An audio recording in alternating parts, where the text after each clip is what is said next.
I'm sure in the past, when I have panned across my Star Wars collection like this, people have noticed something that's slightly out of place.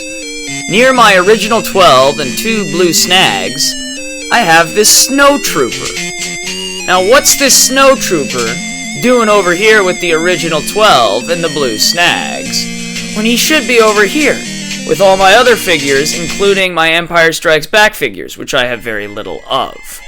Well, the reason why this guy was over there with the blue snag is because he's no ordinary Kenner Snowtrooper. This is an Error figure. So the first thing we're going to do is remove his blaster rifle here, and these things look super sweet. It is kind of weird how you can't put them straight down and stand any of the figures up, really. I think except Bosk or something.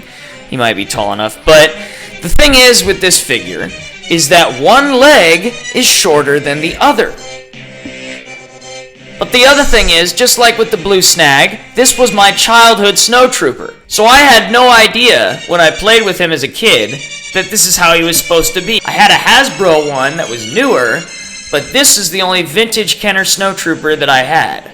And so when I played with him as a kid, I didn't know that he was not supposed to be like that. And it's a little bit harder to tell than it would be if a Stormtrooper's leg was shorter because they're so much closer together.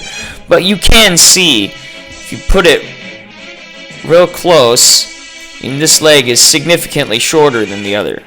You know, if I put my finger flat like that, it's far higher up. And the thing is, when you do stand him up, his foot is slightly off the ground. You might be thinking, why didn't I notice that it was an Error figure when I was a kid? Well, the thing is that I did notice that he didn't stand up straight like this, like all of my other classic figures. But the reason why I didn't think it was an Error is because I had other figures that did the same thing. Power of the Force figures. The Power of the Force 2 figures, to be exact. The Power of the Force 2 figures don't stand up with the legs together. They have to be spread apart slightly, like this. And even then, it's pretty difficult to stand them up compared to an original Kenner figure, and that's why I don't like that as much. What I kind of do here is move his legs around, so one was like higher off the ground than the other, but it still didn't make sense because none of his feet are angled. And that's how it would be if one of his feet were supposed to be behind the other. So the other day when I was going through my Star Wars figures, I noticed the Snowtrooper. And through more of a collector's point of view, I realized that it could totally be an Error. And I looked it up, and it totally was. But the only problem is that this is one of my figures that's in real bad condition. First thing I need to do is get him a cape, and finding one that I know is genuine is going to be difficult. And then the second thing I need to do is probably do something about this yellowing. I don't know what I would really do about it. I know that there's retro bright type stuff, but I don't know if I want to even try that because I don't want to screw up the other paint on it, so, and I don't know.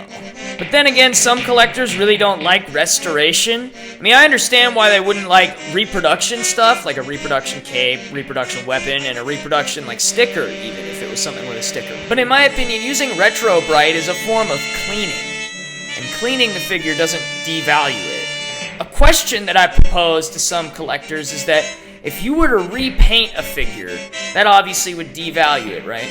But Woody gets repainted in Toy Story, and his value seems to be the same. And Toy Story is made by toy collectors. John Lasseter is a toy collector, so he would know what would devalue a toy or not.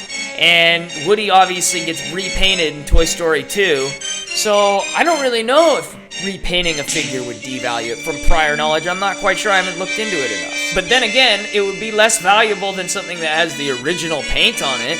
So I would think that repainting a Star Wars figure would devalue it.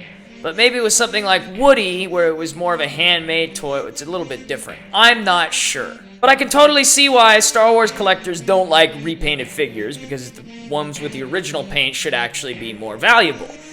And so, but I still don't think Retro Bright is repainting. Once again, it's cleaning. And so, the thing is I don't see why.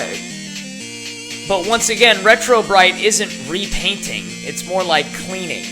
I also don't know if I want to try Retro Bright because I don't want it to screw up this black paint that's already on there. So, I don't know if I want to do that or not, but I actually might look into it.